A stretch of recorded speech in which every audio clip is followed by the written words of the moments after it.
안녕하세요. 자, 오늘 얘기는요, 미생물입니다. 농사를 이제 시작하신 분에게 권장하는, 이거는 배웠으면 좋겠다 하는 기술.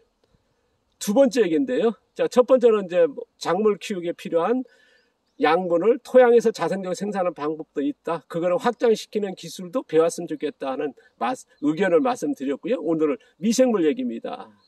자, 미생물 사용에 대해서는 아마 정보가 넘쳐나고 있고, 아마 도시농업이나 귀농교육, 전업농 교육에서는 빠지지 않습니다. 매체에 미생물 검색을 하게 되면 넘쳐날 정도죠. 저는 이제 미생물 사용을 이제 두 가지 정도로 이제 구분시켜 보려고 합니다. 근데 이제 두 가지를 구분시킨다는 게 이거는 좀 안 맞을지 모르겠습니다. 왜냐 그러면 현대의 농업에서 99% 할 정도로 90% 이상이 됩니다. 99%에도 무방할 정도로 뭡니까 토착 미생물이라든가 특정한 유효 미생물들을 이제 설탕이나 당밀 아니면 최근에 보면 감자 해서 배양해 가지고 농지에 작물에 뿌리는 농업이 투입하는 농사가 대세 아닙니까? 제가 이제 1%도 안 됩니다만은 자연에 이렇게 자연에 있는 서식하지 않습니까? 자연의 토양에 보면은요. 그럼 이런 토양에 있는 미생물을 활용하는 농사를 짓자 하는, 저는 이제 그렇게 주장하고 이 두 가지를 저는 이제 구분시켜서 말씀을 드리려고 합니다. 그러니까 99% 사용하는 방법이 이제 대세인데 왜 1%가 같이 넣어서는 안 되지 않습니까? 하지만은 앞으로 우리가 농업에서는 저는 이제 1%의 이런 자연에서 활용하는, 자연에 서식하는 미생물을 활용하는 쪽으로 가고 있기 때문에 그래서 구분시키는 건데요. 여기서 이제 우리가 이제 그 토착 미생물이라든가 유효 미생물을 배양해가 쓴다는 건 뭐겠습니까? 여기서 하나 짚고 넘어갈 게 바로 종균 미생물이라는 거거든요. 근데 자연에서 미생물을 사용한다? 이렇게 농지에 이제 멀칭해서 자연의 미생 쓰는 건 뭐겠습니까? 원원종 미생물이라는 쓰는 거거든요. 그러니까 원원종과 원종과 종균 이렇게 나누지는 않아왔습니다. 지금까지 최근에 제가 20년도 교육을 하면서 이렇게 계속 언급하니까 이제 조금씩 쓰는데요. 지금 우리나라 농업이라든가 아니면 학계의 미생물계에서는 그렇게 나누지는 않습니다. 근데 실질적 현장에서는 이렇게 쓰고 있거든요. 원원종과 원종과 종균의 차이. 아마 버섯계에서는 그렇게 쓰고 있습니다. 그런데 버섯계도 마찬가지로 원원종, 원종 정확하게 나누지는 않습니다. 그러나 실질적으로 쓰고 있다는 거. 용어상으로 이론상으로 안 할 뿐이지요.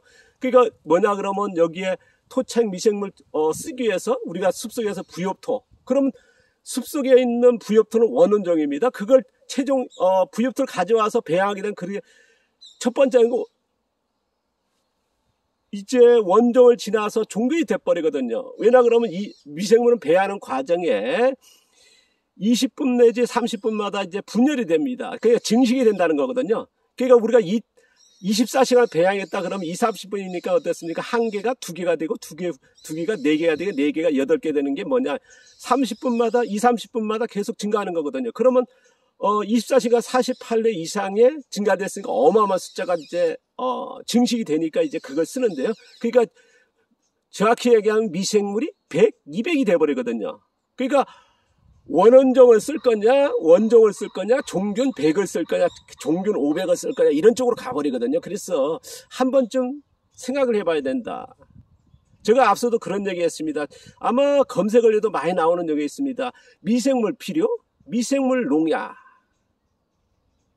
이게 뭐냐 그러면요. 미생물 배양하는 과정에서 우리가 설탕을 넣든 아니면 감자를 넣든 배양하는 과정에 뭐가 생기냐면 액비가 형태가 생기거든요. 그래서 미생물 배양에 쓴다는 건 뭐겠습니까? 미생물을 증식한 미생물을 쓰는 것도 있지만은 어쨌든 그 증식한 미생물은 종균이라는 거. 그 다음에 배양 과정에 얻어지는 게 뭐냐면 미생물 액비입니다.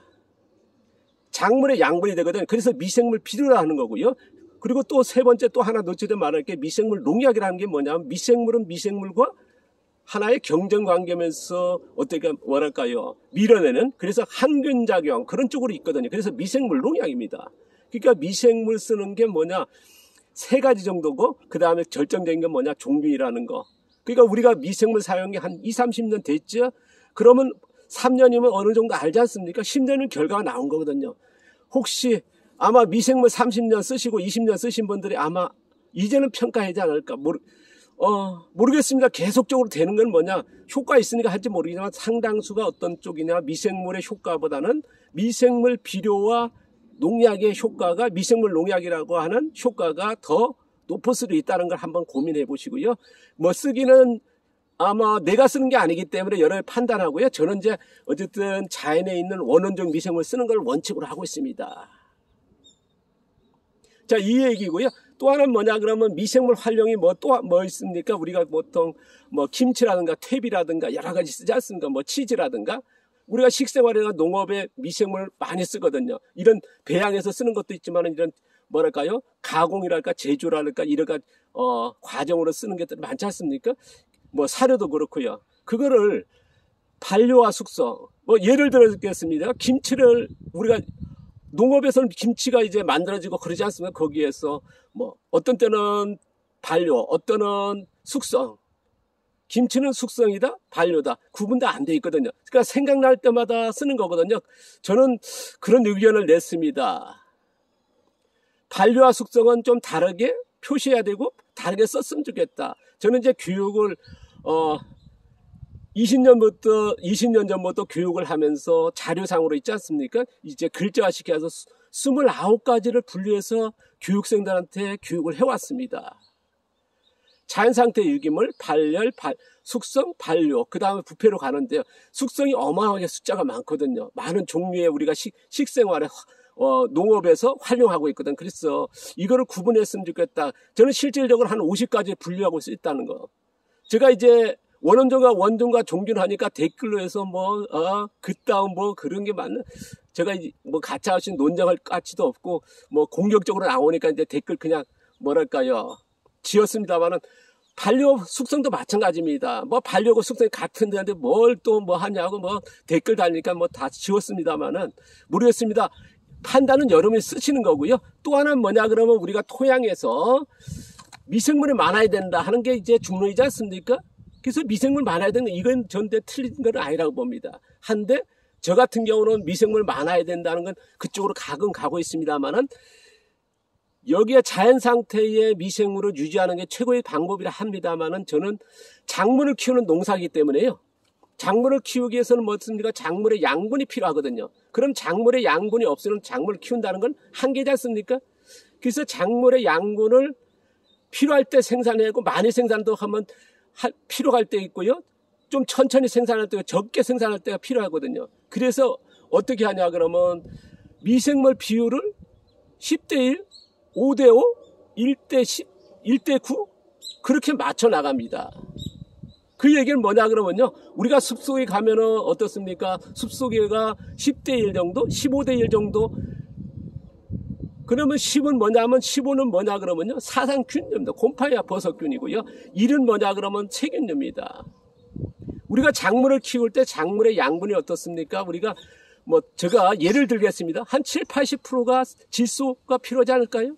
나머지 인산과 가리가 미네랄이 30에서 20% 아니면 10%? 절대적으로 질소거든요. 그러면 질소 생산하려고 그러면 어떻습니까? 숲속에서 우리가 이제 10대1이다 15대1 하는 게 뭐냐면 질소 생산이 그만큼.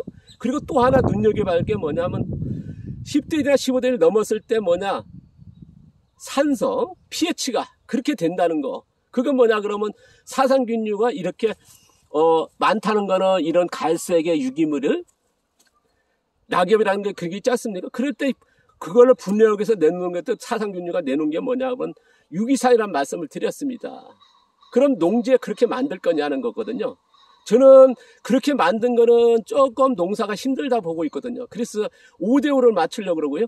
제가 이제 어느 농가를 방문했을 때 자연농을 한다 아니면 이런 쪽으로 멀칭한다 화학농을 하든 유기농을 하든 자연농을 하든 이런 멀칭 농사 하시는 분들이 꽤 많아졌거든요. 그러면 그걸 평가할 때 뭘로 보느냐 하면은 미생물을 봅니다.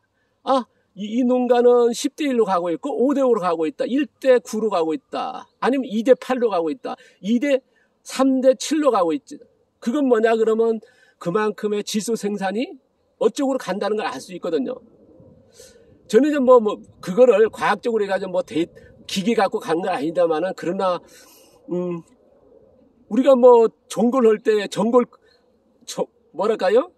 전골 같은 거 있지 않습니까? 찌개 끓일 때 소금을 넣고 뭐 고춧가루를 넣고 할 때 몇 그램 다 안 해도 우리가 대충 하듯이 저희들이 이제 농사 이쪽으로 지향하다 보니까 가서 보면은 대충 그렇게 파악을 하거든요.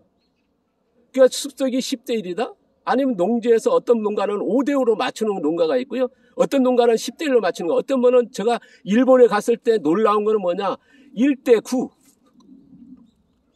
3대 7을 만들고 있었습니다. 제가 직접 봤거든요. 그러니까 어떻습니까? 화학비료와 퇴비 쓰는 농가와 똑같은 재배 기간에 생산량을 유지하고 있었습니다. 그건 뭐냐면 질소 생산 양분이 그렇게 생산하고 있으니까요. 그런 우리가 보통적으로 이제 뭐랄까요? 뭐 pH 검사하고 아니면 유기물 함량 검사하고 그러지 않습니까? 저는 이제 PF를 검사하라는 얘기를 합니다. 그게 과학적이지 않나 하는 의견을 계속 내고 있었는데요. 이런 쪽으로 하니까 또 댓글 달고 뭐 공격하시는데 저는요, 제가 경험한 벌써 45년 가까운 이제 농사에 제가 이제 17살, 18살인가요? 그때 미생물 처음 접하고 80년도 이제 고등학교 졸업하고 대학 휴학하고 이제 미생물 배우러 가면서 거기서 미생물 배우면서 연구소에서 농업이라고 하는 걸 알게 됐고 이쪽으로 왔습니다만은 어쨌든 미생물 알다 보니까 이쪽으로 이제 뭐 안다는 표현이 그렇습니다만은 이쪽으로 접근합니다. 뭐 pH 검사하고 유기산이 과학적이다 하는 건 저는 BF 사상균류와 세균류의 비율 이쪽으로 생각하고 있거든요. 그래서 저는 이제 오늘 두 번째로 얘기해서 미생물을 확장해서 많이들 공부했으면 좋겠다. 원원종과 원종과 종균 쓰는 거, 아니면 반려와 숙성 같은 거, 아니면 미생물 많게 하는 환경을 만드는 기술, 그 다음에 좀 더 나가서 확장시켜서 이제 10대 1, 5대 5, 1대 9 이런 기술도 한 번쯤 생각해 봐 주십사 하는 저의 의견을 말씀드립니다. 이걸 배운다 그러면 더 실용적이지 않을까 하는, 제가 괜히 감히 과학적인 방법이지 않나 하는 의견을 내봅니다.